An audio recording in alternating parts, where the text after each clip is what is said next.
Imagine a Cold War office in Moscow, 1953. Stalin's secret police pore over stacks of intercepted letters, trying to decode lies and truth to secure absolute power.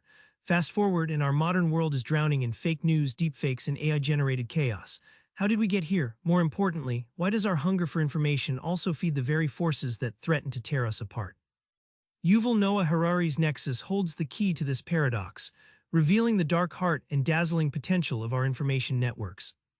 To understand today's breakdowns, we first rewind 100,000 years to when information highways were little more than whispers and cave paintings. This isn't just history, it's the blueprint of human power and peril.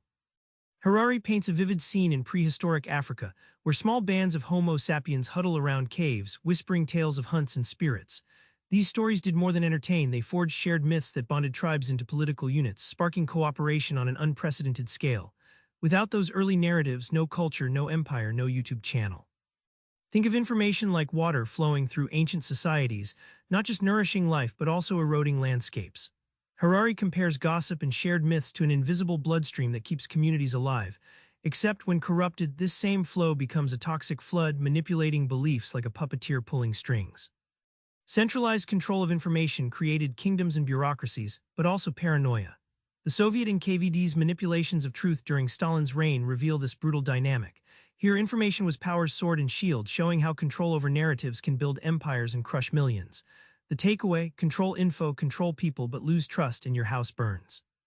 Fast forward to the witch hunts of early modern Europe, Stalinist purges, and today's digital propaganda. Truth remains slippery, manipulated through information webs. Harari's detective work uncovers how information molds power and myth for better or worse. In 17th century Europe, communities twisted by fear sent thousands, mostly women, to brutal deaths accused of witchcraft. Harari reveals how rumors and whispers served as weaponized information, inciting hysteria with deadly real-world consequences. It's our earliest lesson in how misinformation can turn neighbor against neighbor in a single bind. Harari illustrates bureaucracy as a massive, clanking machine that turns reality into paperwork, turning abstract rule into tangible control. Like a failing GPS rerouting lost travelers, bureaucracies map the truth into layers of protocol and paperwork that both empower institutions and trap individuals in red tape, often mistaking procedure for justice. Today's social media is the ultimate rumor mill, an endless wildfire of information, half-truths, and outright lies. Harari traces its lineage from smear campaigns to bot-driven fake news, showing how these platforms excel at exploiting cognitive biases, tearing democracies apart even as they connect billions. The alarming insight: algorithms don't just spread info, they weaponize chaos. Now look ahead, right into AI's gleaming digital eyes. Harari warns we're on the edge of a new kind of network, one that might outthink us, outmaneuver us, and possibly replace the fragile human trust system itself.